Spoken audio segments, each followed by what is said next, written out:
Assalamualaikum warahmatullahi wabarakatuh.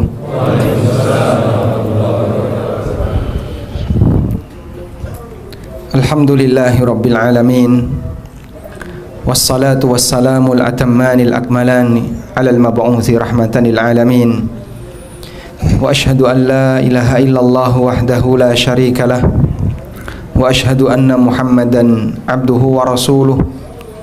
Salawatu rabbi wa salamu alaihi wa ala alihi wa ashabihi wa man sara ala nahjihi wa istanna bi sunnatihi ila yaumiddin.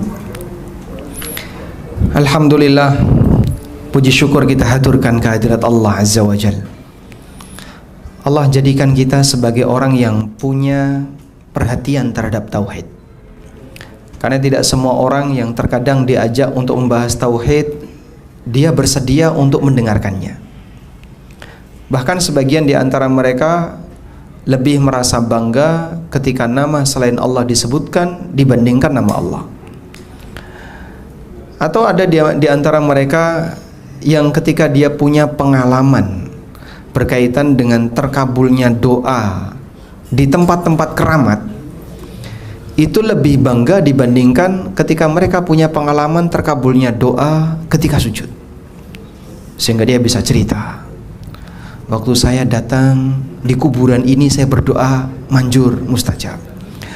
Saya berdoa di gua ini mustajab. Saya berdoa di sini mustajab. Dan itu diceritakan dengan penuh kebanggaan. Karena mereka merasa lebih bangga ketika nama selain Allah disebutkan dibandingkan nama Allah. Ahli tauhid tidak demikian. Ahli tauhid ketika disebutkan nama Allah, maka hatinya tersentuh. Tapi sebaliknya ketika disebutkan selain Allah, dia nggak terima. Karena bagi dia dalam masalah ibadah hanya ada satu kata, yaitu Allah. Baik, di kesempatan ini insya Allah kita akan membahas tentang mewaspadai menjaga tauhid dari virus X. Menjaga tauhid dari virus X. Virus X ini apa? Temukan nilai X. X tambah Y sama. Tapi maksud dari panitia katanya, ya sudahlah kamu kembangkan sendiri. Virus X kembangkan sendiri, jadi apa ini? Intinya pokoknya ingin membahas tentang bagaimana cara kita bisa menjaga kemurnian tauhid. Baik, Bapak Ibu yang dimuliakan Allah Subhanahu wa taala. Pertama yang perlu kita pahami bahwa Allah menciptakan hambanya untuk tujuan beribadah kepadanya. Dan ini sudah ditegaskan oleh Allah Ta'ala dalam Al-Quran, wa ma khalaqtul jinna wal insa illa liya'budun. Tidaklah aku ciptakan jin dan manusia kecuali agar mereka beribadah kepadaku. Apa makna illa liya'budun? Makna illa liya'budun dalam tafsir dari Ali bin Abi Thalib, maknanya adalah illa li'amurahum wa anhahum. Tidaklah aku ciptakan jin dan manusia kecuali agar mereka beribadah kepadaku.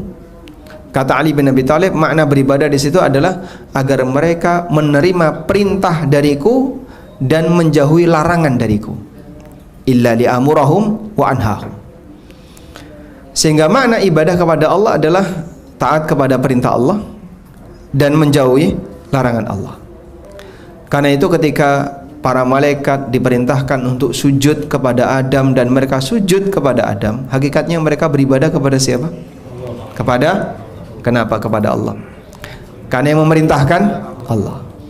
Sehingga walaupun mereka sujudnya mengarah ke arah Adam, tapi hakikatnya adalah ibadah kepada Allah. Sebagaimana kita sujud mengarah ke arah kiblat yang ada di Masjidil Haram, semuanya mengarah ke arah Ka'bah, bukan karena sujud ke batu, tapi kita sujud kepada Allah, namun arahnya disatukan oleh Allah.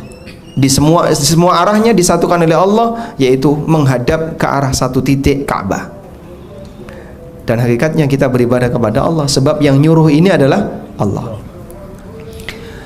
Selanjutnya, puncak dari perintah adalah perintah mengesahkan Allah, perintah tauhid. Dan puncak dari larangan adalah berbuat syirik. Oleh karena itulah sebagian ulama menafsirkan illa liya'budun dengan tafsir illa liwahidun. Tidaklah aku ciptakan jin dan manusia kecuali agar mereka beribadah kepadaku, ditafsirkan agar mereka mentauhidkan aku.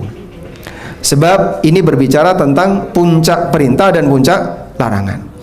Dan tauhid itu merangkum dua hal: mengesahkan Allah dalam masalah ibadah dan menjauhi semua praktek kesyirikan kepada Allah Subhanahu wa taala. Baik. Selanjutnya, karena ini merupakan tujuan asasi manusia diciptakan, sehingga seharusnya semua muslim mengenalinya. Maka tidak boleh ada muslim yang kebingungan ketika ditanya, tauhid itu apa, Pak? Tidak tahu saya, Mas. Kalau saya sholat ngerti, Mas. Kalau saya tentang fikih puasa paham, tapi buta tauhid. Wah, jangan sampai terjadi seperti itu. Ini bagian dari atau tujuan paling asasi kita diciptakan, maka jangan sampai kita tidak tahu. Ibarat ketika Bapak diterima di semua perusahaan, lalu Bapak dikasih kerjaan utama, tugas kamu yang paling utama ini, dan ada tugas-tugas tambahan yang lain. Dia malah melalaikan tugas yang utama, lebih sibuk kepada tugas yang lain. Kira-kira gimana ini? Itu kesalahan. Seharusnya fokus dia pada tugas yang utama, sementara tugas tambahan dia kerjakan ketika masih ada sisa waktu atau ketika dibutuhkan dan seterusnya. Maka tidak boleh seorang muslim buta tauhid. Karena itu, kalaupun misalnya ada orang yang pingin memiliki keahlian di bidang ilmu tertentu, silahkan. Ahli di bidang muamalah, silahkan. Ahli di bidang fikih, silahkan. Ahli di bidang ilmu Quran, silahkan. Tapi tauhid, ilmu wajib, tidak boleh dia tinggalkan. Ada sebagian ulama yang memberikan pesan, at-tauhidu yuntaqalu ma'ahu la yuntaqalu min. Kajian tentang masalah tauhid itu tidak boleh ditinggalkan untuk berpindah pada kajian ilmu yang lain, tapi kajian masalah tauhid diajak bersama dengan kajian ilmu yang lain. Sehingga saat Anda membahas masalah fikih, tauhid, muatan itu harus ada. Saat membahas masalah muamalah, muatan tauhid harus ada. Saat kita membahas masalah ilmu Quran, muatan tauhid harus ada. Karena inilah yang menjadi tujuan asasi manusia diciptakan. Dan orang tidak boleh misalnya fokus pada ilmu tertentu sementara melupakan bagian yang paling asasi ini. Sehingga kalau ada orang yang bisa bicara masalah fikih panjang lebar, tapi ketika dia ditanya masalah tauhid kok buta, wah, ada celah yang kurang baik pada dirinya. Makanya bagian yang paling asasi ini setiap kita harus paham. Baik. Selanjutnya, kajian masalah tauhid tidak bisa dipisahkan dengan syirik. Sebagaimana kajian masalah sholat tidak bisa dipisahkan dari pembatal sholat. Karena orang kalau sholat tapi dia tidak peduli dengan pembatalnya, walaupun dia dari takbiratul ihram sampai mendekati salam, semuanya dia kerjakan, wajibnya dia kerjakan, sunnahnya juga dia kerjakan, rukunya dipenuhi, cuman dia mau melakukan satu pembatal tanpa sadar. Kira-kira nasib sholatnya gimana, Pak? Nasib sholatnya gimana? Tidak sah. Misalnya ngentut, misalnya ya, ngentut termasuk pembatal sholat. Dia kerjakan sholat dari mulai takbiratul ihram sampai mendekati salam, tidak ada yang kurang. 1 menit sebelum salam ngentut. Bagaimana nasib salahnya? Ya nggak ada nilainya. Maka dia harus perhatian dengan apa saja yang membatalkan sholat, agar jangan sampai ketika dia mengerjakan sholat dengan sempurna tidak berlaku gara-gara dia melakukan pembatalnya. Hal yang sama juga berkaitan dengan masalah tauhid. Ketika seorang hamba dia ngerti tentang cara ibadah A, cara ibadah B dan seterusnya, ngerti tentang masalah bagaimana mentauhidkan Allah, tapi dia nggak tahu syirik itu apa, bisa jadi dia termasuk pelakunya. Itu sama dengan membatalkan tauhidnya. Karena itu ada sebuah ungkapan yang disampaikan oleh Syekh Muhammad bin Sulaiman At-Tamimi. Beliau mengatakan,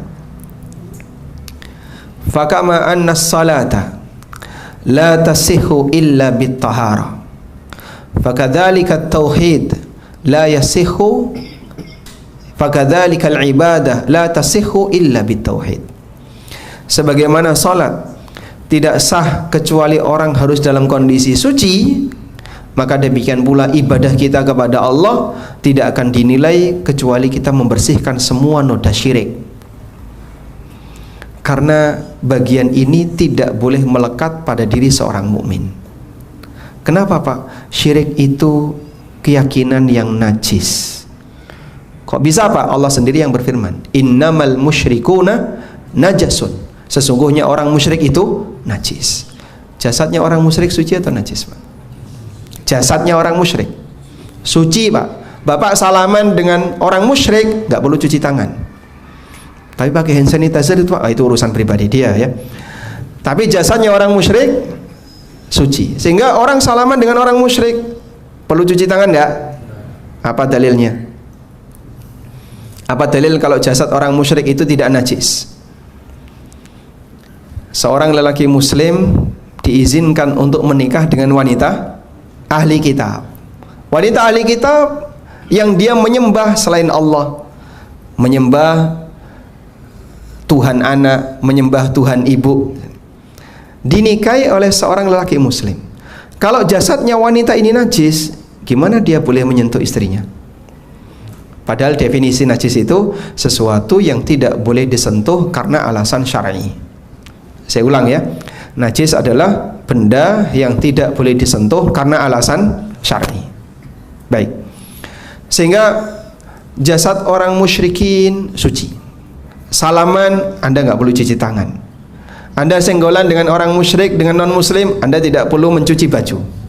Jasadnya suci. Tapi kenapa Allah sebut orang musyrik itu najis? Karena dia punya keyakinan yang najis. Sehingga yang najis di situ apanya? Keyakinannya. Noda keyakinan syirik inilah yang berstatus sebagai benda najis. Maka kalau tersimpan dalam hati seorang hamba, dia nggak boleh masuk surga. Allah Subhanahu wa taala ngasih ancaman dalam Al-Qur'an, innahu may yusyrik billah faqad harramallahu alaihil jannah wa ma'wahun nar wa ma lidzalimina min ansar. Sesungguhnya orang yang berbuat syirik kepada Allah, Allah haramkan masuk surga. Najis nggak boleh masuk surga. Maka kalau syirik ini dibawa sampai mati, alias pelakunya sampai mati belum pernah tobat, sehingga dosa itu dibawa sampai mati, maka nanti yang bersangkutan tidak diizinkan untuk masuk surga. Al-Quran yang menegaskan itu. Faqad harramallahu 'alal jannah, Allah haramkan dia masuk surga, wa ma'wahun nar. Kalau nggak dapat tempat di surga, tempatnya di mana? Di neraka. Baik. Karena itu jaga baik-baik iman yang kita punya, jangan sampai ternodai dengan noda syirik, karena kalau noda ini ada, membuat semuanya rusak. Sehingga jamaah dimulakan Allah memberikan gambaran bagaimana noda syirik ini bisa merusak amal hamba. Coba Anda buka firman Allah Subhanahu wa taala. Fabihudahu. Nah, silakan Anda buka di surat Al-An'am mulai dari ayat 83. Surat Al-An'am mulai dari ayat 83. Sudah ketemu? Baik. Allah Subhanahu wa taala berfirman, "Wa tilka hujjatuna atainaha Ibrahim 'ala qaumi. Narfa'u darajatin man nasha. Inna rabbaka hakimun alim. Wa wahabna lahu Ishaqa wa Yaqub. Kullan hadaina wa Nuhan hadaina min qabl. Wa min dzurriyyatihi Dawud wa Sulaiman wa Ayyub wa Yusuf wa Musa wa Harun wa kadzalika najzil muhsinin. Wa Zakaria wa Yahya wa Isa wa Ilyas kullum minas salihin wa Ismail wal Yasa wa Yunus wa Luta wa kullan faddalna 'alal alamin." Ada berapa nabi di situ? Hitung, Pak. Ada berapa nabi di situ? Mulai dari ayat 83. Totalnya ada 18. Coba kita hitung ya. Ibrahim. Selanjutnya Ishak, Yakub. Berikutnya Nuh, lalu Dawud, Sulaiman, Ayyub, Yusuf, Musa, Harun. Sudah? Selanjutnya Zakaria, Yahya, Isa, Ilyas. Berikutnya Ismail, Al-Yasa, Yunus, Lut. Total 18. Ada sebuah syair yang mengatakan wa fi tilka hujjatuna thamaniyatan ba'dal asyar. Dalam ayat tilka hujjatuna ada 18 nabi. Lalu sisanya disebutkan oleh Allah di ayat yang lain. Karena dalam Al-Quran ada 25 nabi yang namanya disebutkan. Di sekian ayat ini, dari mulai ayat 83 sampai ayat berapa tadi? Sampai ayat 86 disebutkan 18 nabi. Sisanya yang 7 nabi ada di ayat yang lain. Baik. Setelah Allah menyebutkan 18 nabi, Anda lihat lanjutan ayat. Wa min abaihim wa dzurriyyatihim wa ikhwanihim, dan para bapak-bapak mereka, wa dzurriyyatihim, anak keturunan mereka, wa ikhwanihim, dan saudara-saudara mereka. 3 jalur ini adalah 3 jalur utama nasab yang diistilahkan oleh para ulama usul, furu', hawashi. Usul itu bapak ke atas, furu' itu anak ke bawah, hawashi itu saudara ke samping. Sudah? Para nabi dan seluruh bapak mereka, seluruh anak mereka dan saudara mereka, ini kan berarti menyapu semua manusia. Ini menyapu semua manusia. Wajtabainahum wa hadainahum ila siratim mustaqim. Kami pilih sebagian di antara mereka, kami berikan hidayah kepada mereka ke jalan yang lurus. Dzalika hudallahi yahdi bihi may yasha'u min ibadihi. Demikianlah petunjuk yang Allah berikan kepada siapa saja di antara hambanya yang Allah kehendaki. Sudah? Lalu Allah tetapkan satu kaidah. Walau asyraku. Kalau mereka berbuat syirik, lahabita anhum ma kanu ya'malun. Seluruh amalnya tidak berlaku. Para nabi dan seluruh bapaknya, seluruh anaknya, semua saudaranya, berarti menyapu siapa? Semua manusia. Semua manusia ini kalau berbuat syirik, gak ada kompromi. Amal mereka hangus semuanya. Maka untuk urusan syirik gak ada pengecualian. Walaupun pelakunya nabi, hilang amalnya. Bagaimana dengan selain nabi? Bahkan sampai Nabi Muhammad SAW, beliau juga mendapatkan aturan yang sama. La in asyrakta la yahbatanna amaluk. Kalau sampai kau berbuat syirik wahai Muhammad, seluruh amalmu terhapus. Sehingga jangan lagi berbicara aku rajin sholat, aku rajin tahajud, aku bangun masjid, aku bangun ini, bangun ini. Semua nggak ada nilainya kalau pelakunya di saat yang sama berbuat syirik. Percuma jamaah. Makanya sangat disayangkan perjuangan besar orang jadi hilang tanpa nilai ketika pelakunya berbuat kekufuran, berbuat kesyirikan. Maka bagian ini yang perlu untuk diwaspadai. Jaga baik-baik. Jamaah yang dimuliakan Allah, kalau Anda mendapatkan informasi ada bahaya penyakit yang itu sangat beresiko, kira-kira apa yang akan Anda lakukan? Ya? Anda akan mengkampanyekan kepada orang lain. Awas bahaya COVID, awas bahaya ini dan seterusnya. Di negara ini pemerintah banyak mengadakan kampanye-kampanye untuk membangun kewaspadaan masyarakat dari aneka-aneka penyakit. Awas bahaya HIV. Awas bahaya apalagi? Kalau dulu kan corona, kemudian ada penyakit ini penyakit. Pemerintah mengkampanyekan. Tujuannya apa? Agar masyarakat bisa sama-sama menghindarinya. Tapi pemerintah tidak pernah kampanye anti syirik. Anda pernah lihat ada iklan atas nama Kementerian Agama, awas bahaya syirik? Tidak ada. Berarti tugas kaum muslimin yang punya kesadaran akan syirik, Anda kampanyekan ke tengah masyarakat, awas bahaya laten syirik. Karena kalau ini tidak diwaspadai, bisa jadi ada orang menjadi pelaku syirik tanpa sadar. Sehingga kita perlu mengenali hal yang berbahaya ini, karena kalau tidak dikenali bisa jadi terjerumus ke dalamnya tanpa sadar. Ada sebuah ungkapan yang mengatakan, araftu syarra la li syarri walakin li tawakkihi, Wa man lam ya'rif syarra minal khair yaqa fihi. Aku mengenali keburukan bukan untuk diamalkan, tapi dalam rangka untuk dihindari. Karena ketika orang tidak mengenali keburukan dan dia hanya belajar yang baik-baik saja, bisa jadi dia terjerumus ke dalam keburukan itu tanpa sadar. Dan kalau sudah berbicara tentang keburukan, itu harus detail. Kenapa Pak harus detail? Karena ketika ragamnya banyak, jangan sampai kita masuk ke dalam salah satunya. Ibaratnya begini, Bapak dapat informasi, Pak, di sepanjang jalan ini ada lubang. Kira-kira pertanyaan Anda apa, Pak? Ada berapa lubang? Ada 100 lubang. Ada 100 lubang ya? Tulisannya cuman awas bahaya lubang. Tapi Anda tidak tahu posisi. Kira-kira gimana? Ya mungkin akan terjerumus kepada salah satunya kalau orangnya tidak waspada. Nah, kalau Anda kasih peringatan dengan detail, di sini ada 100 lubang. Saya kasih tahu. Lubang pertama di KM 5, lubang yang kedua di KM 7, lubang berikutnya ada di KM 10, lubang berikutnya ada di KM sekian. Sehingga orang ketika sudah punya rambu-rambu seperti ini, dia bisa lebih waspada. Kurang lebih seperti itulah kenapa para ulama kalau bicara masalah dosa, mereka detail.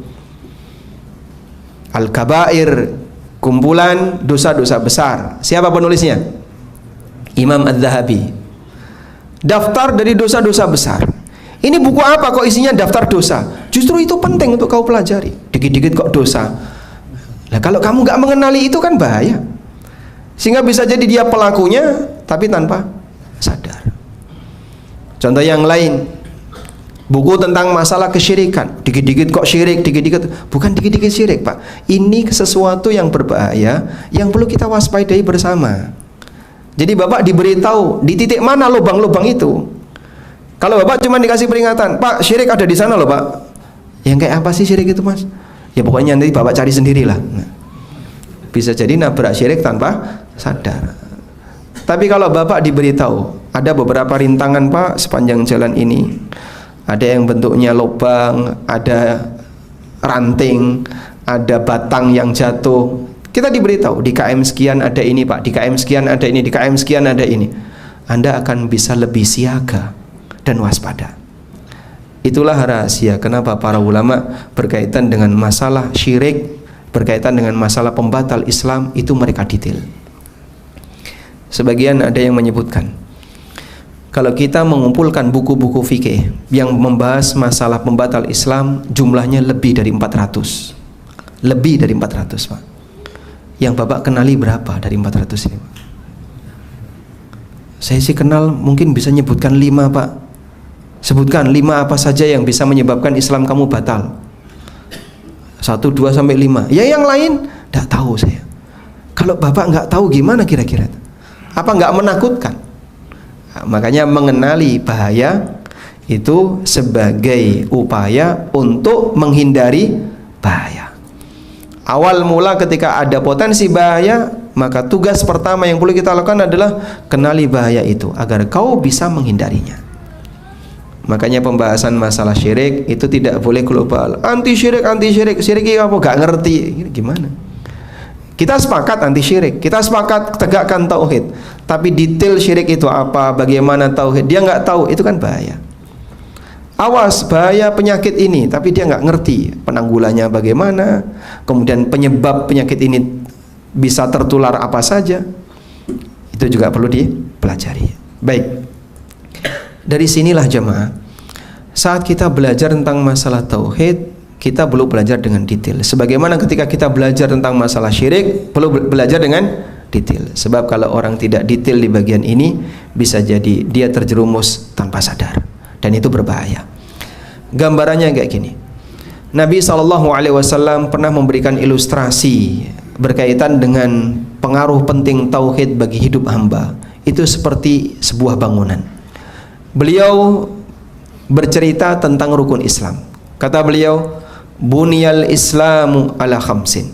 Islam itu dibangun di atas 5 tiang. Ya, Bapak gambarkan seperti bangunan ya. Beliau mengatakan Bunyal Islam ala khamsin. Hadis riwayat Bukhari Muslim.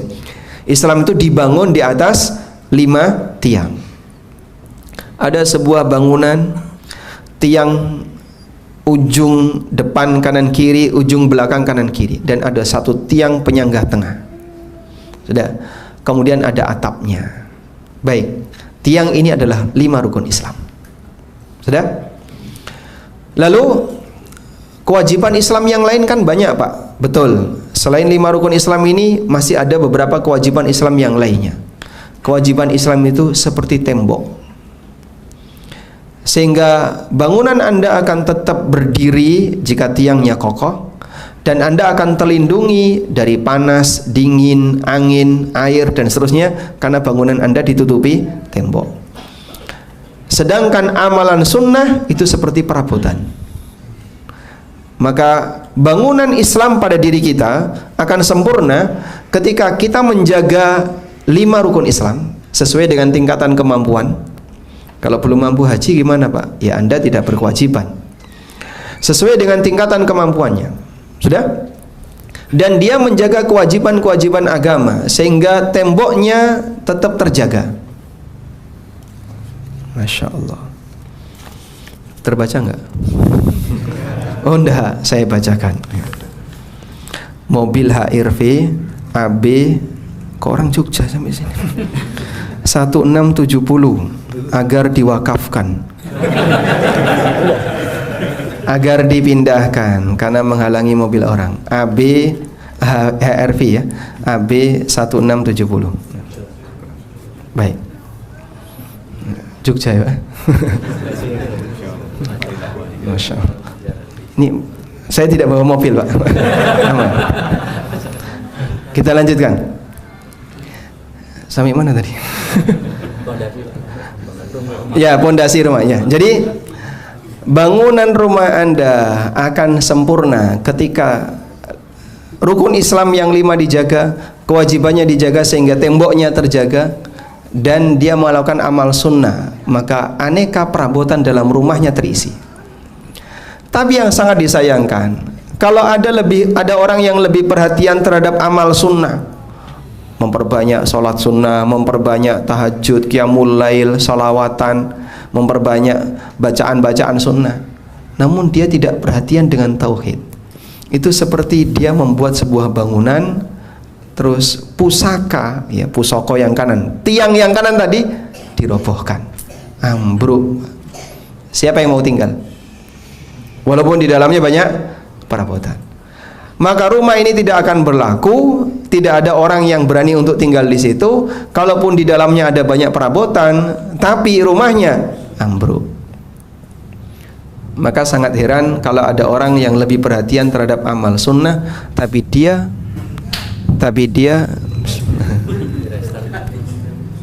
Bismillah. Dia perhatian terhadap amal sunnah, tapi dia tidak peduli dengan masalah tauhid, masalah amal wajib, dan seterusnya. Ada banyak orang ya, yang dia kalau masalah sunat sunnah rajin, tapi giliran dia melakukan amal yang wajib gak diperhatikan. Sholatnya kadang diundur-undur sampai akhir waktu, dan kadang rukunnya tidak diperhatikan dengan baik, dan seterusnya. Baik. Selanjutnya, Allah Subhanahu wa taala berpesan. Anda bisa lihat pesan Allah Subhanahu wa taala di surat Al-An'am ayat 82. Alladzina amanu wa lam yalbisu imanahum bidzulmin ulaika lahumul amnu wa hum muhtadun. Orang yang beriman dan mereka tidak mengotori imannya dengan kezaliman, ulaika lahumul amnu wa hum muhtadun. Merekalah orang yang mendapatkan jaminan keamanan, dan merekalah orang yang mendapatkan petunjuk. Sudah? Ketika ayat ini turun, para sahabat itu mengadu kepada Rasulullah SAW. Orang mukmin yang selamat, yang dia berhasil, adalah orang mukmin yang dia menjaga imannya dari semua unsur kezaliman.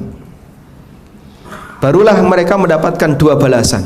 Ulaika lahumul amnu, merekalah orang yang mendapatkan jaminan keamanan wa ulaika hum wa hum muhtadun, dan mereka lah orang yang mendapatkan petunjuk. Maka sahabat ini lapor kepada Nabi sallallahu alaihi wasallam, "Ya Rasulullah, ayyuna la yadlim nafsah."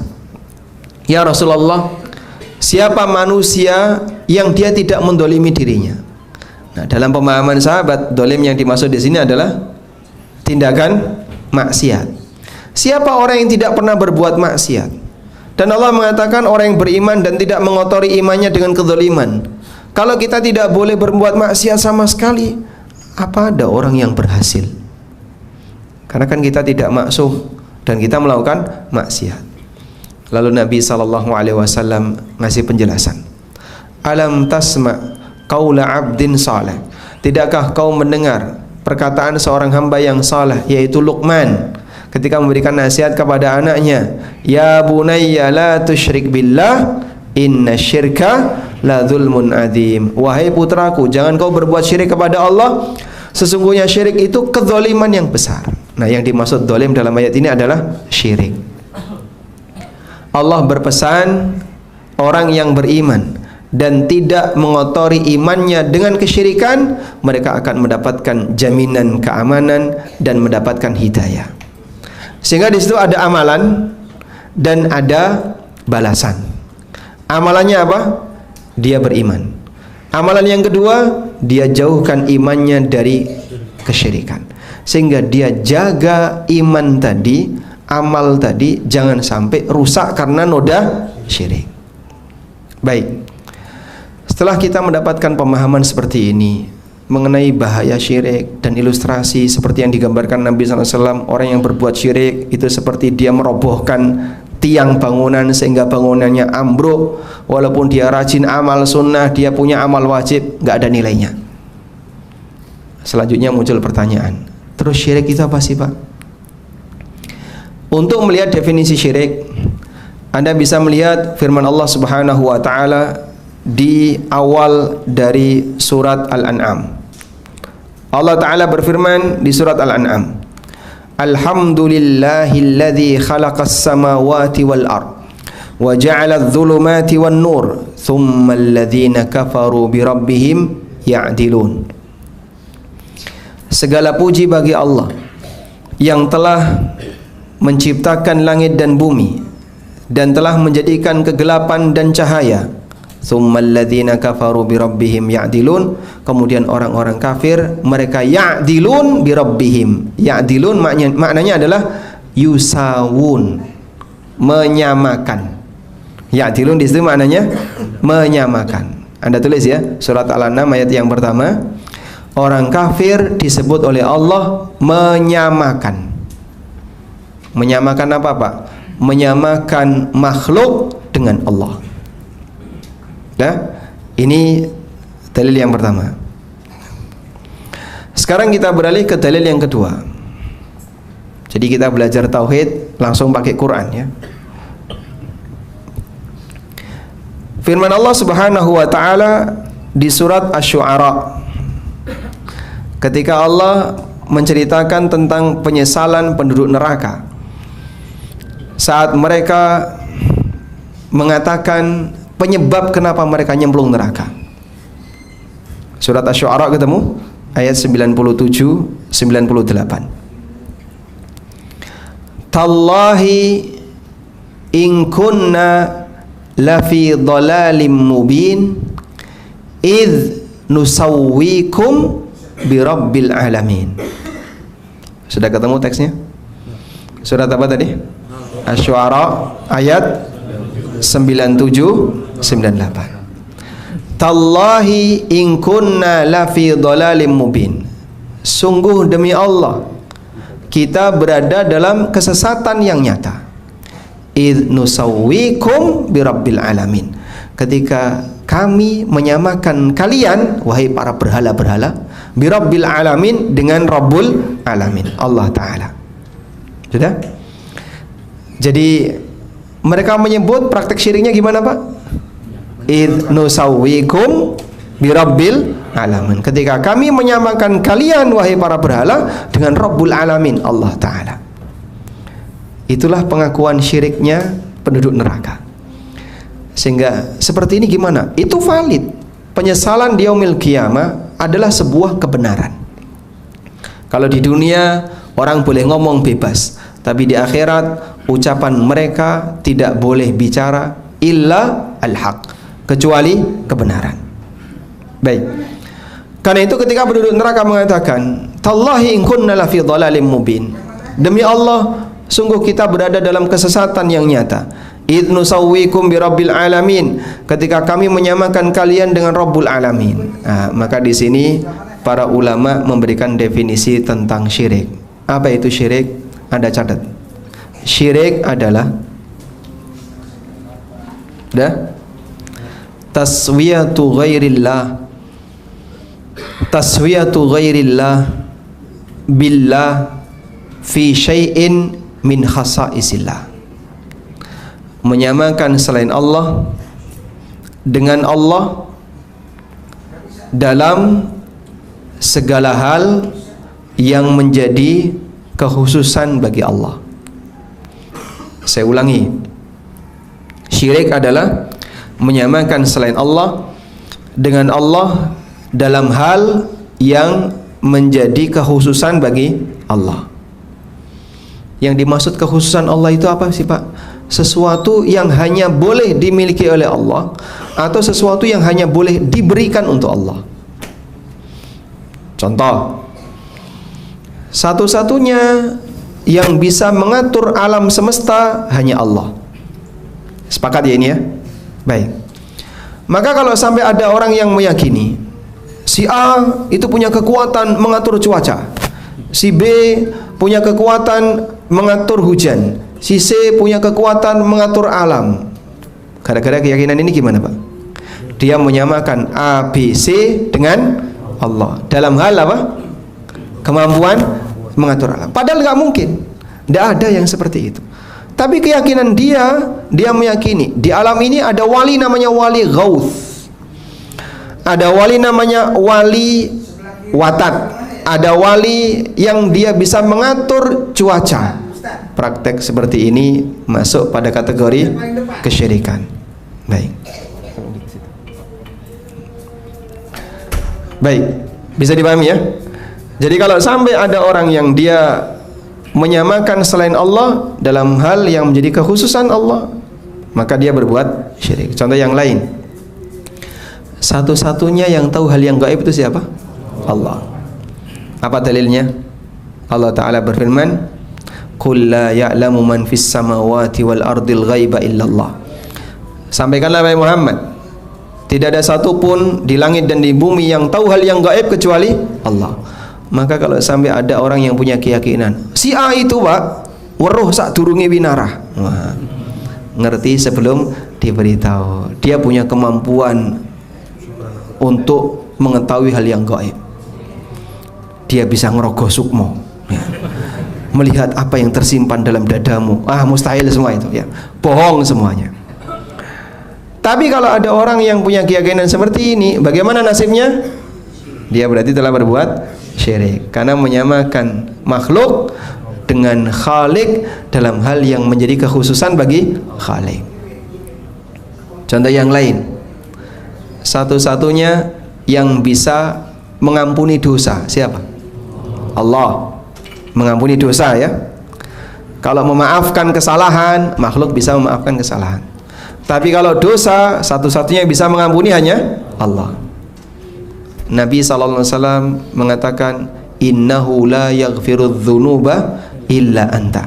Sesungguhnya tidak ada yang bisa mengampuni dosa kecuali engkau.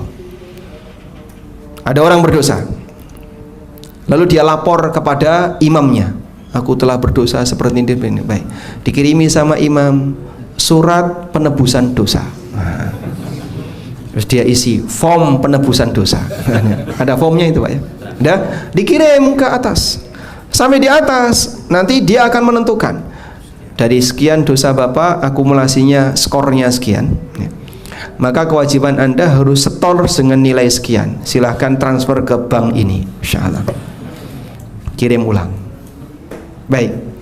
Nanti setelah sampai di pelaku, ketika dia sudah transfer, melampirkan bukti dosa Anda sudah hilang. Masya Allah. Apa ada Pak kayak gitu? Ada ini Pak. Saya bukan cerita fiktif ini.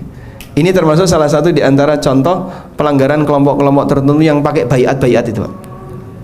Sehingga dia baiat kepada imamnya. Sampai pada titik ketika orang ini melakukan perbuatan dosa, imamnya bisa menentukan kapan dosa orang ini diampuni atau tidak. Dan kewajiban apa yang harus dilakukan oleh orang ini ketika dia melakukan perbuatan dosa. Subhanallah. Inilah contoh bentuk itu tadi. Dia mengambil hak Allah diberikan kepada makhluk. Maka Nabi SAW sangat bersikeras atau memberikan penanaman yang sangat keras bagi masyarakat, bagi kaum muslimin, jangan sampai melakukan praktek seperti ini. Baik. Selanjutnya, termasuk di antara hak khusus milik Allah Subhanahu wa taala adalah dialah satu-satunya zat yang bisa menciptakan, satu-satunya zat yang boleh disembah, satu-satunya zat yang boleh dimintai doa.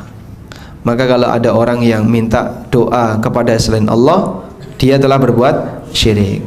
Wa annal masajida lillah fala tad'u ma'allahi ahada. Sesungguhnya semua masjid itu milik Allah, maka janganlah kamu berdoa kepada selain Allah siapapun itu. Baik. Selanjutnya bedakan ini ya. Fokus ya, fokus. Anda kepanasan nggak apa-apa kan? Hah? Nggak apa-apa. Kita matikan AC nggak? Oh jangan. Dah, fokus saja ya. Jadi ada trouble di AC biarkan saja. Nah, biar jamaah fokus. Coba bedakan ini. Menyamakan makhluk dengan Allah dalam hal yang menjadi kekhususan Allah. Nah, yang kedua, menyamakan Allah dengan makhluk, dengan aneka kekurangan yang ada pada diri makhluk. Yang syirik yang mana? Dua-duanya atau salah satunya? Ya, dua-duanya. Menyamakan Allah dengan makhluk, dengan segala kekurangan yang ada pada diri makhluk. Apa ini? Kekufuran. Seperti kufurnya Bani Israel. Orang Yahudi mengatakan Allah itu fakir. Innallaha fakirun wa nahnu aghnia. Allah itu fakir dan kitalah orang kaya. Perkataan siapa? Yahudi. Sehingga dia menyamakan Allah seperti makhluk. Allah fakir seperti makhluk fakir. Subhanallah amma yaqulun. Maha suci Allah dari apa yang mereka ucapkan. Yahudi juga mengatakan wa qalatil yahudu yadullahi maglulah. Yahudi mengatakan tangan Allah terbelenggu. Ghullat aydihim walu'inu bima qalu. Tangan mereka yang akan dibelenggu dan mereka dilaknat disebabkan apa yang mereka ucapkan. Nah, pelanggarannya Yahudi itu menghina Allah. Maka kalau ada orang Yahudi menghina Nabi, itu lebih rendah dibandingkan, bagi mereka itu lebih ringan daripada menghina Allah. Mereka saja berani menghina Allah, menyebut Allah miskin, menyebut Allah fakir, menyebut Allah tangannya terbelenggu, menyebut Allah punya cacat dan seterusnya. Itu pekerjaan Yahudi. Karena itu Bani Israel, mereka melakukan pelanggaran-pelanggaran dalam masalah ketauhidan. Ada yang menyebut Allah punya anak, seperti Yahudi meyakini Uzair ibnullah. Ada yang menyebut Allah punya istri, sebagaimana yang dilakukan oleh orang Nasrani. Dan itu semuanya mengurangi keagungan dan kebesaran Allah Subhanahu wa taala. Kenapa Pak kalau menyebut Allah punya anak kok mengurangi keagungan Allah? Karena punya anak itu tanda dia tidak abadi, sehingga butuh penerus. Siapa yang akan melanjutkan kelestarian hidupmu? Anakmu. Maka orang tuanya mati diganti dengan anaknya. Ada Tuhan pengganti Tuhan. Masya Allah, subhanallah amma yaqulun. Maha suci Allah dari apa yang mereka katakan. Makanya Allah murka besar ketika sampai ada orang yang mengatakan Allah punya anak. Bagaimana bentuk murkanya Allah? Allah berfirman di surat Maryam, takadus samawati yatafattarna min wa tanshaqqul ardu wa takhirul jibalu hadda. Hampir saja langit itu runtuh, bumi terbelah, gunung terbang, Anda'au lirrahmani walada, gara-gara ada orang yang mengatakan Ar-Rahman punya anak.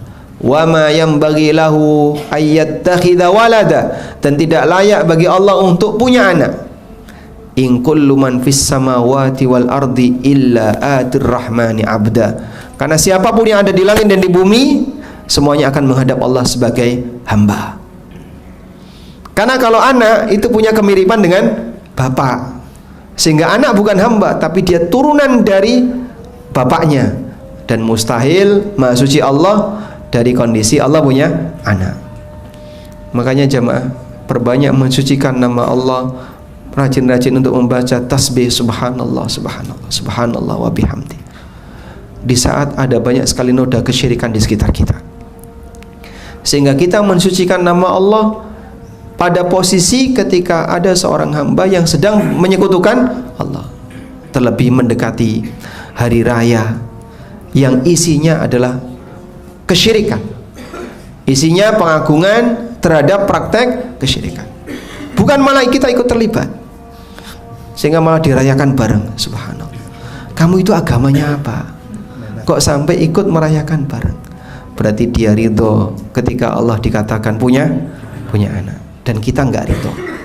Ya walaupun posisi kita sebagai warga negara tidak boleh saling mengganggu, tapi ikut terlibat itu pelanggaran besar. Maka sikap yang tepat gimana? Ya jangan ikut, walaupun kita tidak mengganggu, karena kita terikat dengan perjanjian, sehingga kita di posisi saya punya prinsip seperti ini, saya tidak mau ikutan, seperti ini saya tidak mau terlibat, karena kami tidak ridho ketika dikatakan Allah punya anak. Pujian untuk Allah itu bentuknya ada dua: mensucikan dari kekurangan atau memuji terhadap kelebihan. Mensucikan dari kekurangan atau memuji Allah dengan kelebihannya. Makanya pujian untuk Allah tidak boleh hanya sebatas menyebut nama. Kalau orang cuma menyebut nama Allah, Allah, Allah, Allah, itu memuji atau tidak, Pak? Hah? Bukan. Pujian itu kalau Anda menyebut mensucikan Allah atau menyebutkan kelebihan. Misalnya Allahu Akbar, Alhamdulillah, ya. Atau apa lagi? Subhanallah, Taqaddasallah, Tabarakallah, itu baru pujian untuk Allah. Makanya kalau ada orang yang bilang zikir itu yang penting Allah, Allah, bahkan kalau nggak sempat menyebut nama Allah, hu, satu tiupan, hu. Subhanallah, itu bukan pujian untuk Allah. Pujian itu kalau kamu menyebutkan kelebihan atau mensucikan dari kekurangan. Sehingga tidak ada istilah pujian yang bentuknya Allah, Allah, Allah, itu bukan pujian. Demikian salah satu keterangan Syekhul Islam. Jadi penyebutan Allah, Allah, Allah, apalagi hu, ini ngusir ayam, hu.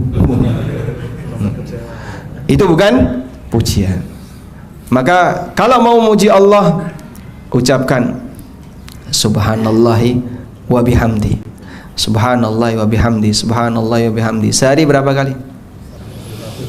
Kalau bisa lebih. Pagi 100, sore 100. Di pertengahan silakan Anda perbanyak. Subhanallah wa bihamdi, subhanallah wa bihamdi. Aku mensucikan Allah dari seluruh kekurangannya dan julukan buruk yang diberikan oleh makhluk kepadanya, dan aku memuji Allah dengan segala kelebihannya. Wallahu a'lam. Kita masuk Isya sudah? Baik, kita akan dengarkan adzan terlebih dahulu. Selanjutnya setelah itu kita pulang ya. Apa? Oh, tanya jawab. Baik, demikian. Wassallallahu ala nabiyyina Muhammadin wa ala alihi wa sahbihi wasallam.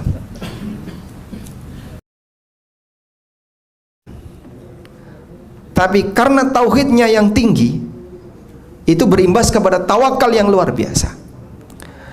Pada waktu Nabi Ibrahim alaihissalam divonis oleh kaumnya sebagai pelaku yang merusak berhala-berhala. Pada saat mereka mengadili Ibrahim, mereka tidak punya bukti kalau Ibrahim pelakunya, karena nggak ada CCTV ketika itu. Itu kan kejadiannya saat semua kaumnya keluar dari kampung, Ibrahim tinggal di situ, kemudian dia menghancurkan berhala-berhalanya. Lalu Ibrahim ditanya, a'anta fa'alta bi alihatina hada ya Ibrahim? Apakah kamu pelaku dari perbuatan terhadap Tuhan-Tuhan kami ini wahai Ibrahim? Apa jawab Ibrahim? Bal fa'alahu kabirum hada fas'aluhum in kanu yantikun. Pelakunya kan yang gede itu. Makanya dia utuh sendirian. Karena Ibrahim mengatakan, Allah berfirman, faja'alahum judadan illa kabiran lahum la'allahum ilaihi yarji'un.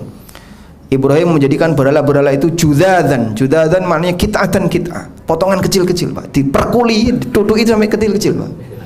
Illa kabiran lahum, kecuali berhala yang paling besar. La'allahum ilaihi yarji'un, agar dia yang nanti dituduh. Betul. Ini dijadikan bahan oleh Ibrahim untuk diskusi. Saat beliau dituduh, kan tidak ada bukti, tidak ada orang yang lihat.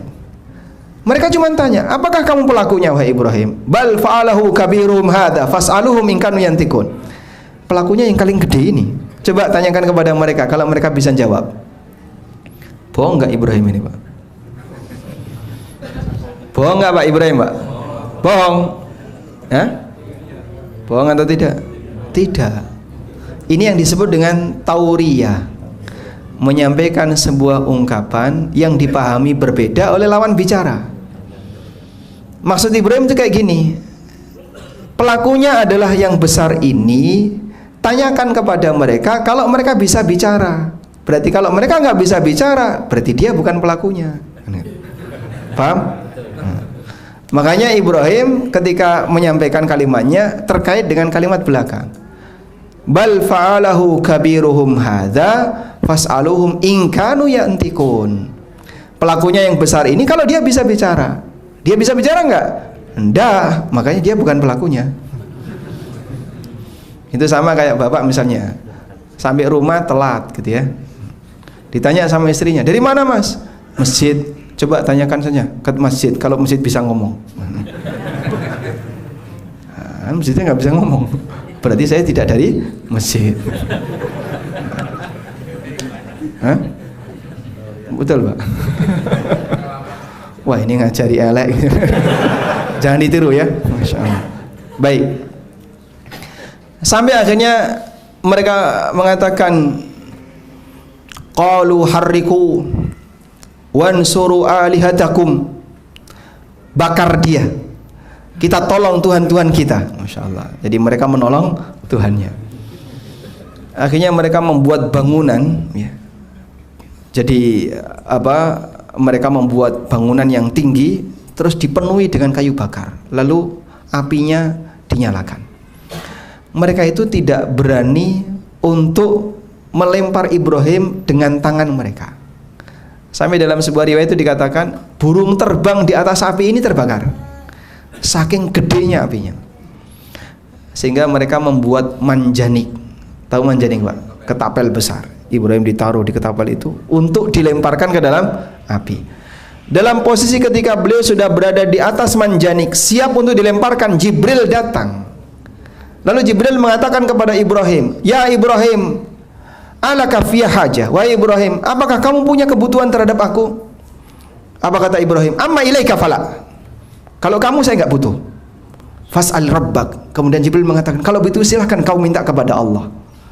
Beliau berdoa kepada Allah. Yang menawarkan itu Jibril, Pak. Jawaban Ibrahim apa? "Amma ilaika fala." Kalau kamu saya nggak butuh. Masya Allah. Itu manusia mentalnya kayak apa itu? Itu beda dengan kita. Wah, ada malaikat menawarkan diri kepada saya. Wah, binasakan semuanya ini. Itu kalau manusia seperti kita, Pak. Tapi karena tawakalnya Ibrahim yang luar biasa, ditawari oleh Jibril, ditolak. Aku nggak butuh kamu, aku butuh Allah. Di saat itulah Allah Subhanahu wa taala berfirman, "Qulna ya naru kuni bardan wa salaman ala Ibrahim." Kami berfirman, wahai api, jadilah kamu dingin dan keselamatan. Dingin belum tentu menyelamatkan, Pak. Itu isinya kayu loh, Pak, yang mungkin tajam-tajam, sehingga itu dalam posisi Ibrahim dilempar. Bisa saja apinya dingin tapi kayunya menusuk. Tapi Ibrahim dilemparkan ke dalam api dalam keadaan selamat. Baik, demikianlah tawakal orang yang punya jiwa tauhid yang tinggi, sehingga ancaman yang sampai pada titik mengancam nyawa bagi beliau tidak takut. Kisah kedua dialami oleh Musa alaihissalam. Ketika Musa alaihissalam diperintahkan oleh Allah untuk memberangkatkan Bani Israel meninggalkan Mesir ke arah timur. Fa asri bi'ibadi lailan innakum muttaba'un. Berangkatkanlah para hambaku di waktu malam, karena kalian akan diikuti, kalian akan dikejar. Dalam ayat yang lain Allah mengatakan fa'atba'uhum musyriqin. Mereka mengejar Bani Israel ke arah timur. Bani Israel lari dari Mesir ke arah timur. Terhenti di depannya ada Laut Merah. Sementara orang-orang dari kalangan pasukan Fir'aun siap dengan senjata dan mereka mengatakan innahum lasyirzimatun qalilun. Bani Israel itu kelompok kecil, akan kita habisi semuanya. Dengan sombongnya mereka berangkat mengejar Bani Israel untuk menghabisi Bani Israel. Kali ini mampus semuanya Bani Israel. Nah, di saat itulah dua kelompok besar ini saling melihat. Bani Israel melihat ke arah pasukan Fir'aun, pasukan Fir'aun melihat ke arah Bani Israel. Tapi kondisinya beda. Yang satu ketakutan, yang satu semangat ingin mengganyang. Sehingga mereka mengatakan kepada Musa, falamma tara al-jam'an qala ashabu Musa inna lamudrakun. Ketika dua pasukan ini sudah saling melihat, ashabu Musa mengatakan, orang-orang di sekitar Musa mengatakan, inna lamudrakun, kita pasti akan ketangkap. Mau lari kemana? Maju mati, mundur mati, Pak, sudah. Ainal mafar, mau lari kemana? Gak ada pilihan. Tapi tawakalnya Musa luar biasa. Pada saat beliau mendapatkan pengaduan seperti itu, apa kata Musa? Qala kalla inna ma'iya rabbi sayahdin. Gak mungkin kita kekejar. Allah bersamaku dan Allah akan memberikan petunjuk kepadaku. Musa tidak mengatakan, tenang, ada tongkat.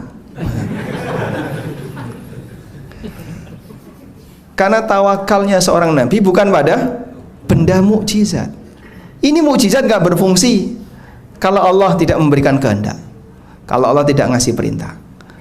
Maka Musa tawakalnya kepada Allah. Kalla inna ma'iya rabbi, Allah bersamaku, sayahdin, dan Allah akan memberikan petunjuk kepadaku. Ketika itu apakah Musa sudah tahu apa yang harus dilakukan? Belum. Musa belum tahu. Sampai pada keadaan beliau hanya bisa bertawakal kepada Allah. Fa'auhayna ila Musa anidrib bi'asakal bahr. Maka kami wahyukan kepada Musa, pukulkan tongkatmu ke arah lautan. Fanfalaka fakana kullu firqin kattaudil azim. Ketika lautan itu dipukul, terbelahlah lautan, dan masing-masing belahan itu seperti gunung yang tinggi. Jadi airnya itu tidak pergi, Pak, tapi airnya itu naik. Air laut itu naik, Pak, seperti gunung yang tinggi. Bapak bisa bayangkan orang lewat kanan kirinya air yang tinggi, Pak. Itu kalau Allah mencabut yang menahan tadi, amblas sudah. Bani Israel berhasil lewat, dan sombongnya Fir'aun bersama bala tentaranya. Karena sikap sombong ini menutupi akalnya. Orang kalau sombong berlebihan, Pak, itu logikanya hilang. Maksudnya gimana, Pak? Ini Fir'aun kalau sudah melihat Bani Israel berhasil nyebrang, kok dia balik ke Mesir tetap jadi raja, Pak. Dia bisa menikmati kerajaannya, dia bisa menikmati kekayaannya, dia bisa menikmati semua yang dia punya. Tapi sombongnya menutupi akalnya, dikejar, ya sudah. Golek ciloko ini, Pak. Sampai tengah Allah mempertemukan lautan tadi, mati semuanya, dan Mesir kosong dari lelaki yang kuat. Sehingga cara Allah membinasakan Fir'aun bukan kerajaannya diruntuhkan, bukan kerajaannya dihancurkan, tapi orangnya dikeluarkan dari kerajaan. Sehingga kerajaannya utuh, tinggal perempuan, lelaki-lelaki yang lemah, yang kuat-kuat mati semuanya di lautan. Al jaza'u min jinsil amal, balasan sejenis dengan amal. Sebagaimana dulu waktu dia berkuasa membantai laki-lakinya Bani Israel, yuqattilu abna'ahum wa yastahyi nisa'ahum, anak laki-laki dibantai semua. Kemudian yang anak perempuan dibiarkan hidup, dibalas oleh Allah. Yang laki-laki dikeluarkan dari Mesir, ditenggelamkan, kerajaannya utuh. Nah, dari situlah kemudian Bani Israel bisa mendapatkan kekayaan perbendaharaan Mesir. Jadi emas-emas yang ada di sana itu dibawa sama Bani Israel. Sehingga kalau ada yang bertanya, kok bisa ya Pak Samiri membuat patung yang terbuat dari emas? Patung emas kan gede sekali Pak itu. Gede Pak ya? Gede. Itu emas dari mana? Bani Israel kan sebelumnya baru saja dia diselamatkan. Emas dari mana Pak?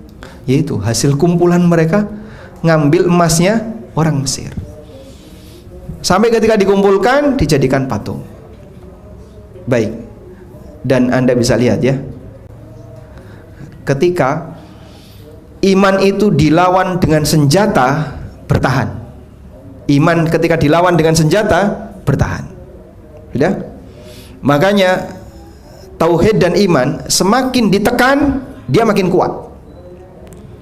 Tapi ketika dibelokkan pakai syubhat, dia berubah. Bani Israel semasa mereka dijajah oleh Firaun, mereka jadi ahli tauhid dan tidak geser. Tapi ketika, dan itu bertahun-tahun lamanya, Bani Israel dijajah Firaun selama bertahun-tahun. Dari Musa lahir sampai Musa dewasa kan berapa tahun tuh Pak ya? Bertahun-tahun lamanya. Sampai Musa dewasa jadi nabi. Bertahun-tahun lamanya Bani Israel dijajah oleh Firaun, imannya tidak goyah. Tapi ketika Musa dipanggil oleh Allah selama 40 hari, Bani Israel disesatkan oleh As-Samiri hanya dalam hitungan hari. Jadi musyrik mereka, menyembah patung anak sapi. Maka yang bahaya Pak di sini, musuh dari dalam. Samiri itu munafik. Dialah yang menyebabkan Bani Israel jadi tersesat. Sehingga yang awalnya mereka ahli tauhid, kemudian disesatkan oleh As-Samiri, dipengaruhi oleh As-Samiri sampai mau menyembah berhala. Hanya dalam waktu 40 hari. Maka bahaya yang namanya virus liberalisme, virus kesyirikan, karena pelakunya orang dalam. Kalau ditekan, penjajah datang dan seterusnya, orang bisa bertahan Pak. Iman tuh makin ditekan makin kuat. Tapi kalau dibelokkan pakai syubhat, bisa goyah. Makanya syubhat ini bisa jadi lebih berbahaya daripada musuh yang datang terang-terangan. Walhamdulillah. Baik, demikian yang bisa kita bahas. Semoga apa yang kita bahas ini bermanfaat. Tidak ada pertanyaan? Alhamdulillah, kita akhiri. Enggak ada kan? Ada. Mana tadi yang bilang ada? Coba angkat tangan, mana? Kelas berapa, Dek? Kelas TK. Masya Allah. Baik. Ada yang mau disampaikan Bapak Ibu? Bapak-bapak Anda? Langsung? Nah, silakan. Waalaikumsalam warahmatullahi wabarakatuh.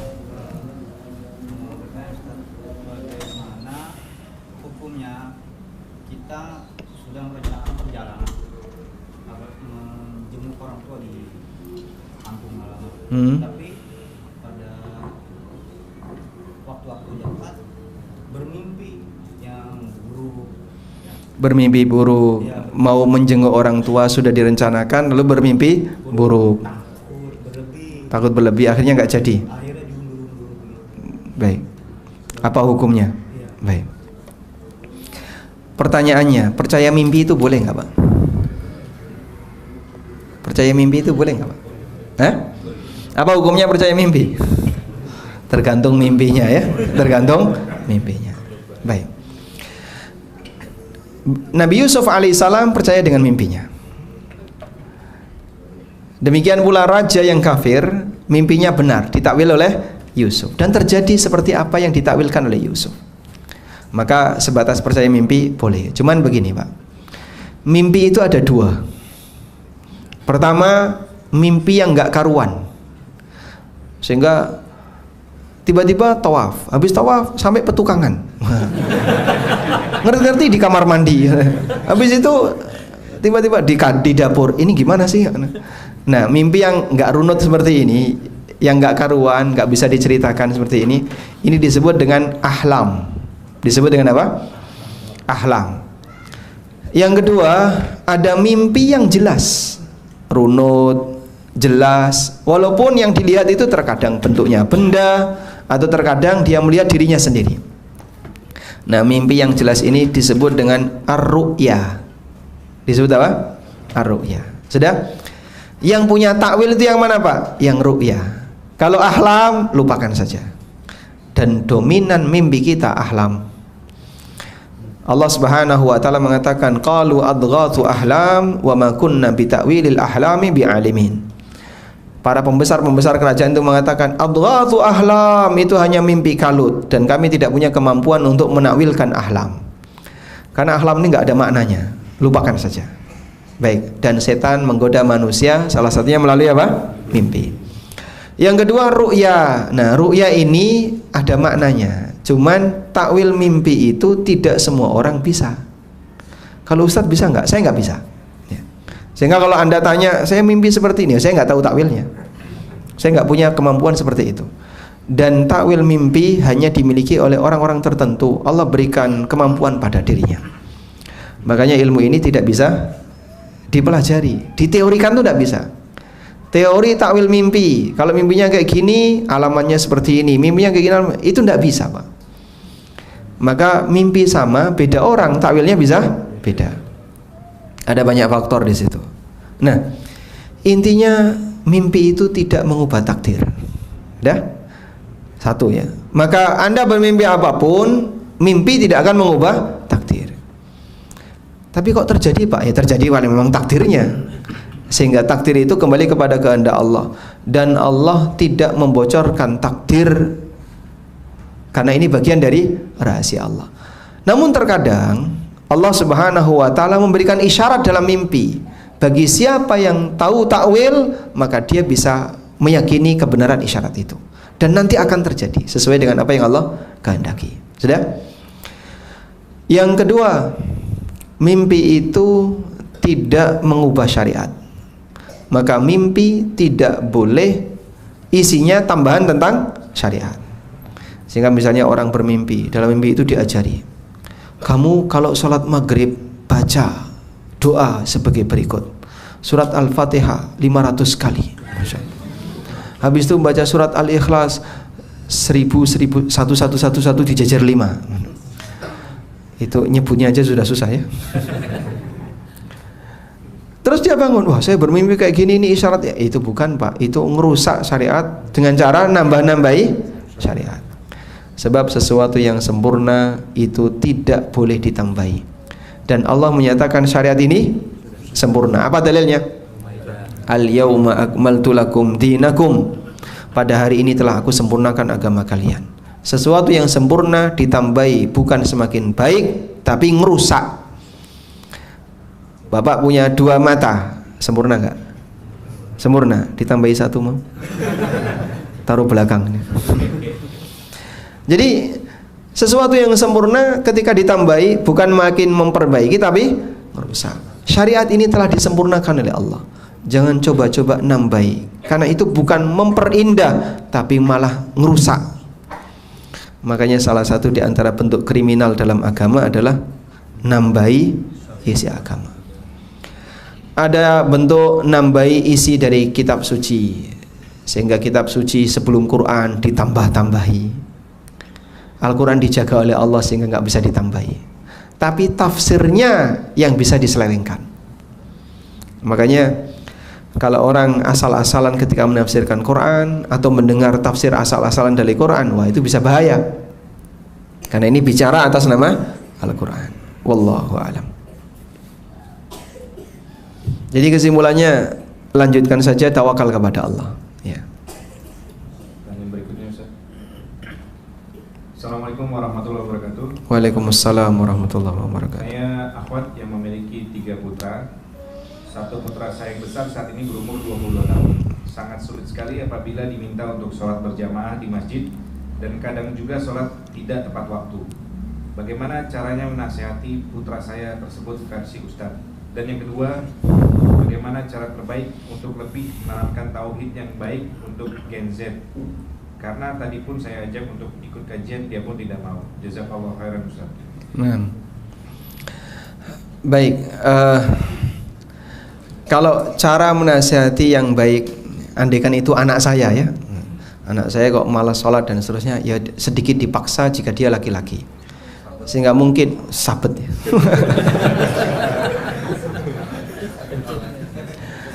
Karena pendidikan dengan paksaan itu diperbolehkan, namun ada takarannya ya, sehingga tidak semua bentuk menyayangi anak, kemudian memberikan toleransi pada kesalahan anak, tidak semua seperti ini pendidikan yang baik. Terkadang ada kondisi kesalahan tertentu, ini nggak bisa ditoleransi, walaupun kamu anak ya saya paksa, sehingga mungkin perlu ada kerjasama dengan bapaknya, ajak itu anaknya seret untuk ke masjid misalnya sama bapaknya ya, sehingga kalau nggak seperti itu mungkin tidak akan ada perubahan. Dan sebagian sahabat itu melakukan paksaan ketika bawahannya itu tidak mau untuk nurut. Ibnu Abbas itu punya budak nakal Pak, namanya Ikrimah. Si budak nakal ini Pak, dia suka jalan-jalan, keloyongan ya, ngilang gitu ya. Kalau lapar dia pulang, kalau disuruh apa-apa nggak tertib. Oleh Ibnu Abbas, budak ini selalu diajak kajian, sehingga ketika beliau kajian, budaknya itu diikat kaki tangannya, nggak bisa gerak dia. Seperti itu berkali-kali sampai akhirnya Ikrimah jadi ahli tafsir, dan namanya ada di tafsir Ibnu Katsir. Coba kalau nggak digituin Pak, nama Ikrimah hilang.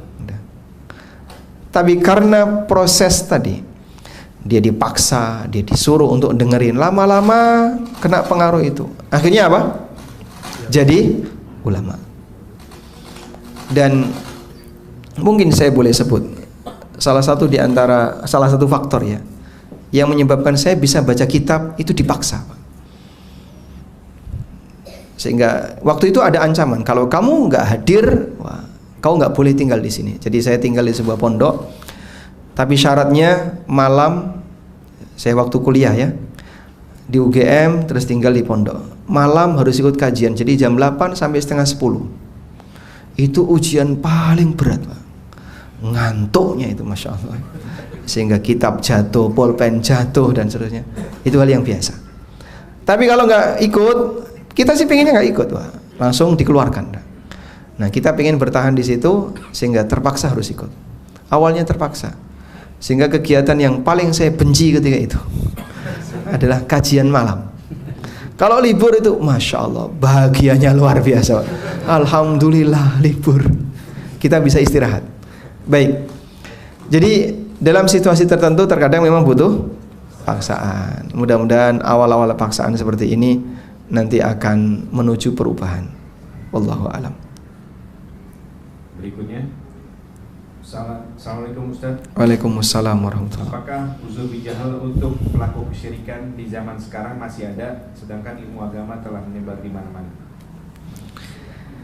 Ya, namanya kebodohan itu bisa dialami oleh siapapun, dan kebodohan itu bertingkat. Dan Allah Subhanahu wa taala tidak akan menghukum hamba jika yang bersangkutan dalam posisi tidak tahu. Wa ma kunna mu'adzibina hatta nab'atha rasula. Kami tidak akan menghukum seseorang sampai kami mengutus seorang rasul. Udah? Oleh karena itu, ketika seorang hamba dia tidak tahu sama sekali tentang kebenaran tertentu, sama sekali nggak tahu, lalu dia melakukan perbuatan itu, sehingga dia nggak ngerti, saya nggak ngerti kalau ada seperti ini. Terlepas dari dimanapun dia berada dan di zaman apapun dia hidup, kalau memang dia tidak tahu sama sekali, ya status dia punya uzur dengan ketidaktahuannya. Contoh ya, mungkin kalau ada anak yang terlahir di suku Samin, Pak. Suku Samin di mana, Pak? Hah? Di Banten ya? Iya nggak? Suku Samin? Baduy Dalam. Itu bukan suku Samin, bukan? Oh, Bojonegoro ya. Samin itu Bojonegoro. Baduy Dalam di Banten. Anak yang terlahir di suku Baduy Dalam yang ada di Banten, nggak tahu listrik, nggak kenal teknologi, nggak pernah tahu apapun. Taunya apa? Agama dia adalah agama animisme. Menurut dia keyakinan itulah yang ditanamkan oleh orang tuanya sampai dia nol sama sekali tidak ngerti Islam itu apa, tidak tahu, Pak. dia nggak punya akses untuk belajar, tapi dia berbuat sebagaimana yang dilakukan oleh orang musyrik sampai mati. Hukum di dunia musyrik. Di akhirat gimana Pak? Allah yang akan mengadili. Dan bagi mereka yang nol sama sekali tidak tahu apa-apa, nanti akan ada hisab khusus. Hisab khususnya apa? Dikumpulkan oleh Allah, kemudian Allah membuat perjanjian kepada mereka, akan aku berikan perintah kepada kalian, kalau kalian mau taat dapat surga, tapi kalau kalian tidak mau taat masuk neraka. Apakah kalian bersedia? Kami bersedia. Ini kesepakatan ya. Setelah mereka sudah bersedia dengan kesepakatan itu, Allah memberikan perintah. Sekarang aku perintahkan kepada kalian, semuanya masuk neraka. Nah, perintahnya suruh masuk neraka. Akalnya berfungsi. Lalu, aku kan menghindari neraka kok malah disuruh ke neraka? Enggak mau aku. Aku maunya ke surga. Kalau disuruh diperintahkan ke neraka aku enggak mau. Nah, disitulah ada yang taat sama ada yang maksiat, ada yang tidak taat. Yang taat, ini perintah Allah, dan Allah tadi berjanji siapapun yang taat kepada perintahnya akan dimasukkan ke dalam surga. Maka yang dia nyemplung neraka langsung masuk ke surga. Ya.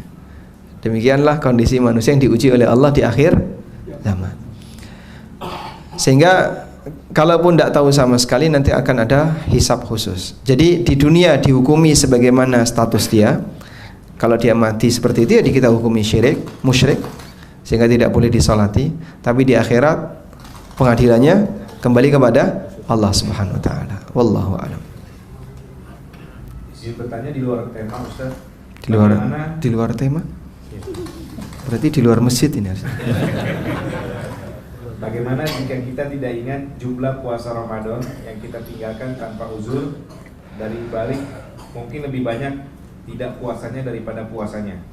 Beberapa asatidz menjelaskan cukup dengan bertaubat, dan beberapa menjelaskan perlu diganti jika masih mampu untuk menggantinya. Baik. Yang mana lebih benar, Ustaz? Yang benar diqadha. Jadi khusus untuk puasa, bagi mereka yang meninggalkan puasa baik sengaja maupun ada uzur, dia wajib qadha. Nah, cara ngitungnya begini. Kan tadi batasnya apa? Dari balik ya. Coba Anda ingat-ingat sampai usia berapa Anda mulai tertib puasa.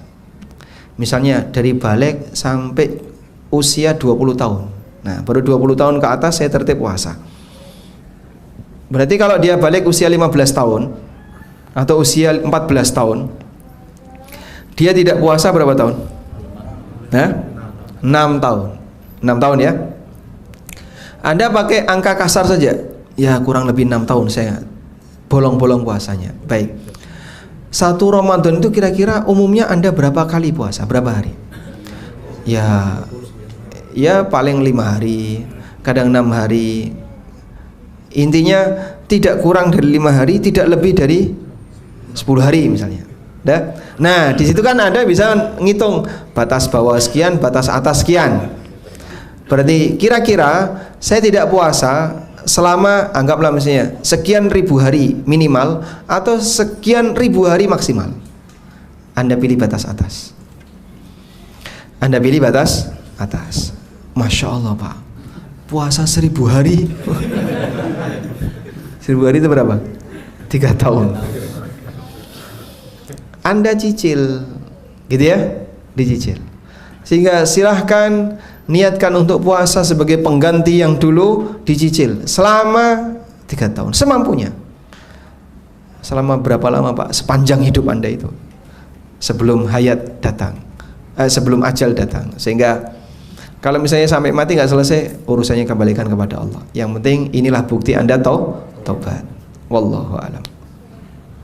3 pertanyaan terakhir, Ustaz. Bagaimana hukumnya jika membayar rumah kontrakan yang digadai dan mengambil uang bulanan gadainya? Membayar uang kontrakan yang digadaikan. Kontrakan sedang disewa orang. Ya. Terus rumah kontrakan ini saya gadaikan.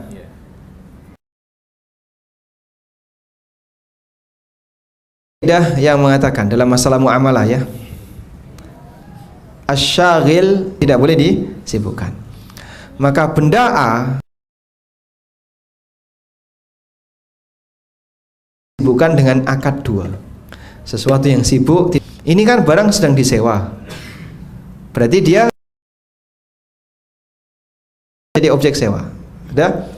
Sekarang boleh nggak Pak, barang ini saya gadekan sehingga nanti dia terlibat dalam akad yang kedua, yaitu akad gadai.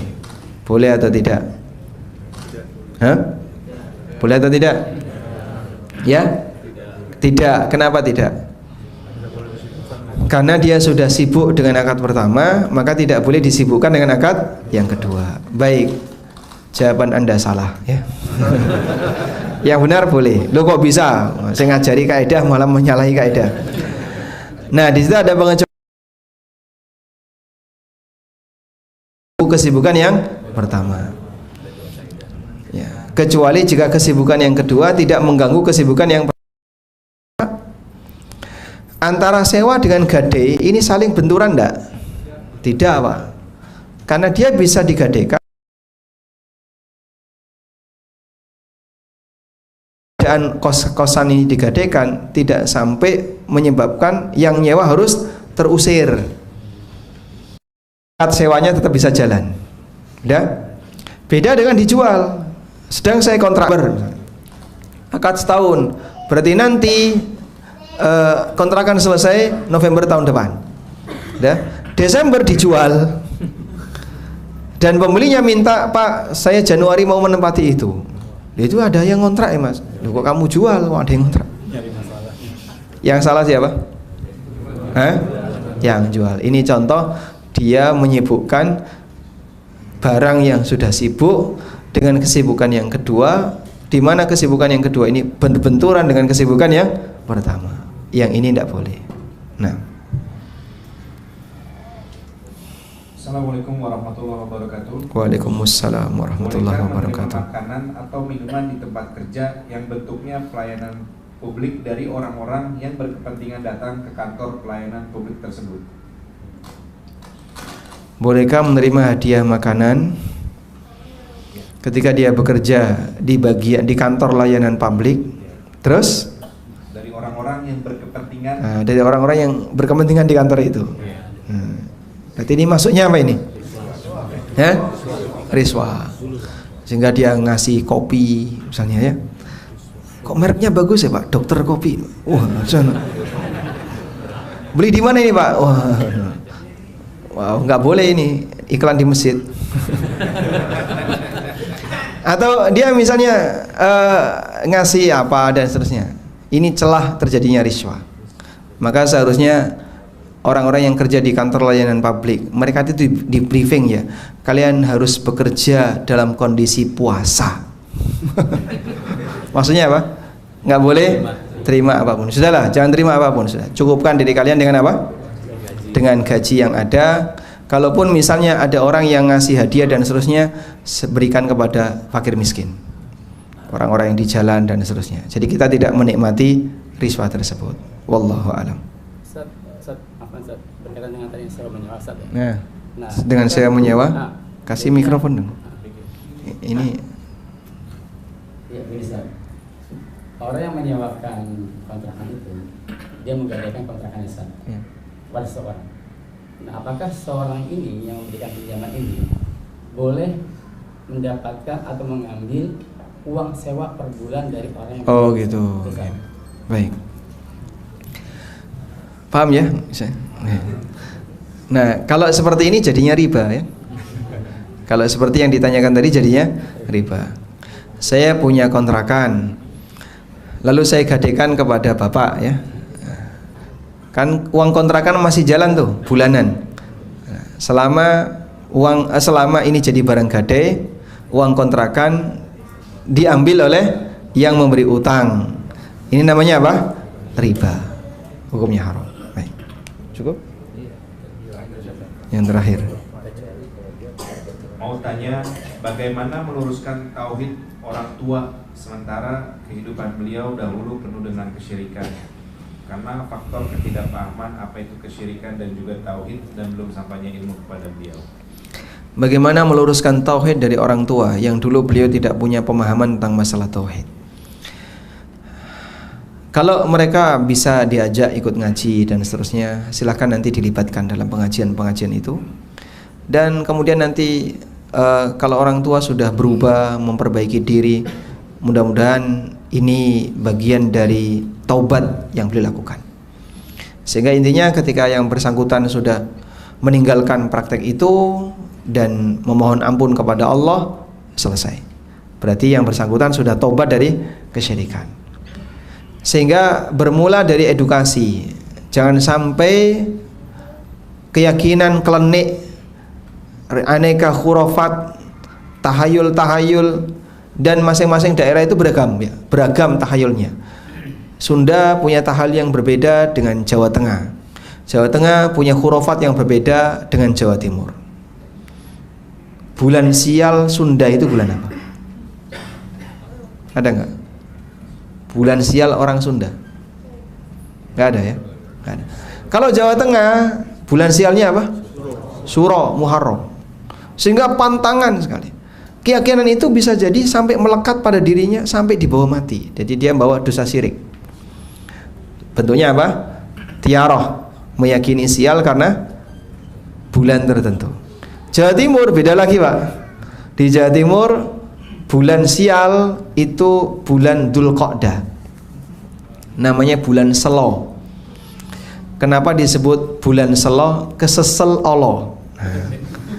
Kemasukan keburukan, kemasukan sial. Makanya di sana pantangan hajatan di bulan Dzulqa'dah. Kalau bulan Muharram bagi orang Jawa Timur ya nggak takut. Tapi orang Jawa Tengah, bulan Muharram itu menakutkan. Nah yang bingung kayak saya ini, asli Jawa Timur tinggal di Jogja, itu bingung. Bulan apa? Bulan sial kamu. Gabungan Muharram dan Masya Allah. Baik. Jadi kalau ada keyakinan-keyakinan seperti ini, nanti tolong diingatkan, itu tidak benar. Kita harus bertobat kepada Allah dari keyakinan-keyakinan tahayul dan khurafat seperti itu. Insya Allah melalui edukasi seperti tauhid dan seterusnya, mudah-mudahan nanti ada perubahan. Demikian. Wassallallahu ala nabiyyina Muhammadin wa ala alihi wa sahbihi wa sallam. Wa akhiru da'wana alhamdulillahi rabbil alamin. Wassalamualaikum warahmatullahi wabarakatuh.